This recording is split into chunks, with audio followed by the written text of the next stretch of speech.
Hi, this is Graham Jeacocke. I just caught the first moments of a tennis match in Paris between, what's his name, Grigor Dimitrov and Richard Gasquet, and the commentators drew attention to what this video is going to be about, and they said these two players,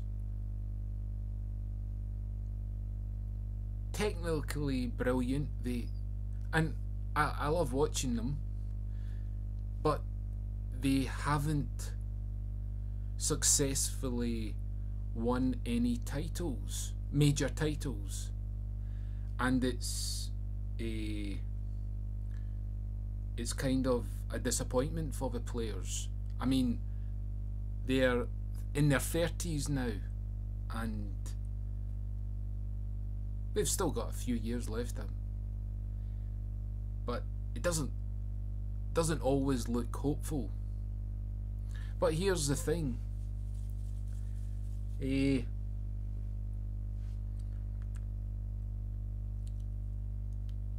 was a comment John McEnroe made, and he said Serena Williams would be in the rankings around the 700 mark because of the sheer power of the game, of the men's game. Yeah, I accept that. Some people have even suggested that she moved up to around the 250 mark. But here's the thing.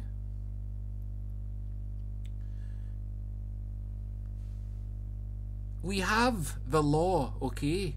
Now, what I've noticed watching tennis this year, because I've had access to Amazon Prime, tennis players seem to change their rackets throughout the match. Sometimes they change it 3 times.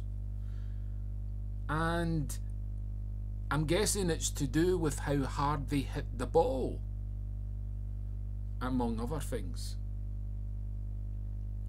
So this can easily be solved. What's the expression?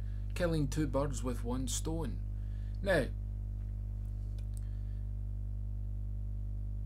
you can change the law.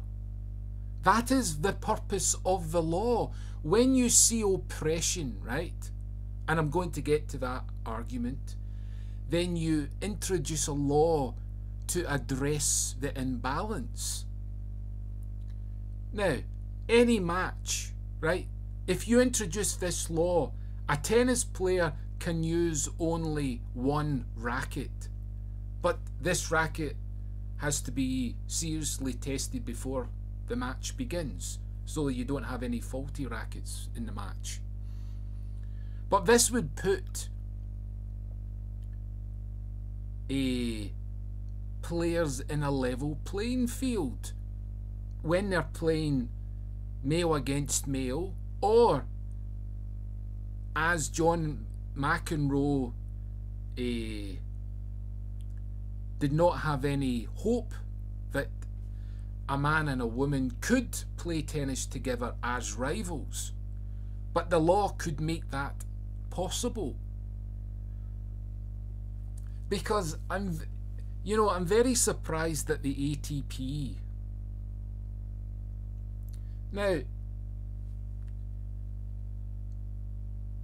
what was it? Emma Raducanu in the Transylvanian Open, okay, recently said in a press conference, that she donated her US Open Cup to the tennis centre in her hometown. I think that's what happened, because she wanted to pay thanks for all the support, and by support I mean money, okay? Now, keeping that in the back of your mind, or in the front of your mind, which is better, the ATP, right, they scout for talent in tennis players at a young age, and they spend millions and millions trying to develop players so they have a future in tennis. Now, Dimitrov and Richard Gasquet are two such players. Now, the ATP, well, I don't know any other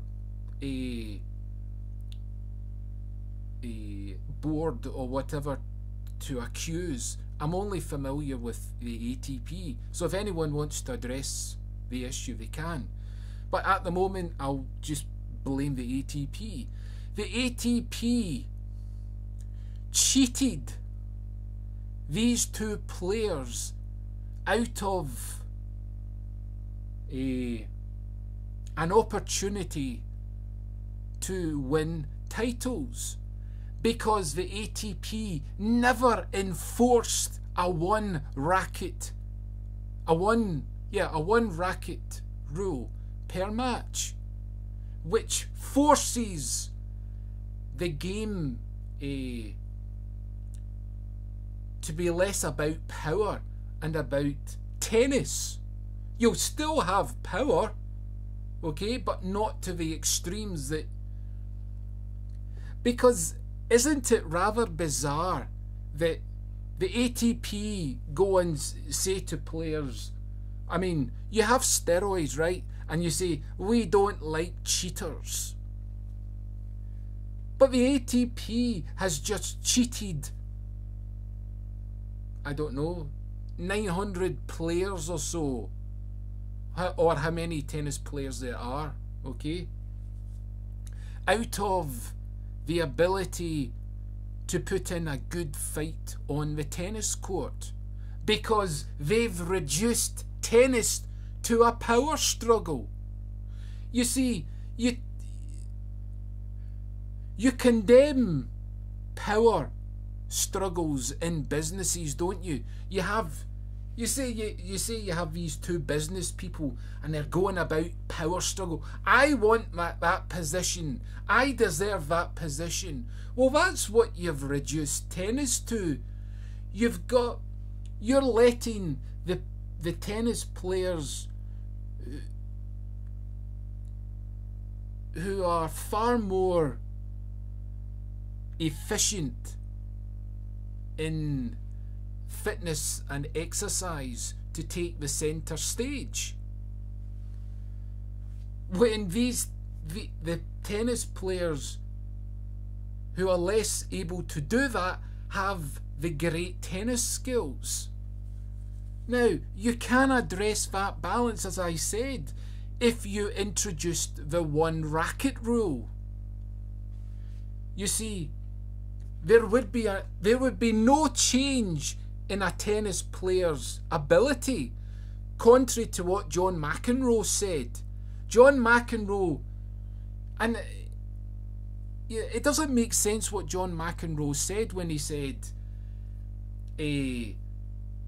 men are powerful.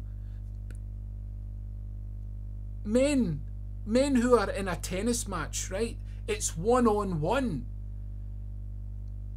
It's relative to that particular tennis match. The two players, a player can be extremely good at handling power, but ultimately fail because of other weak areas of the game, or the opponent receiving shots in a powerful way may not be able to cope.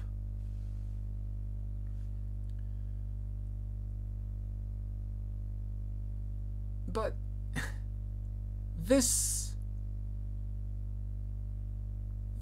need not be the way things are going down.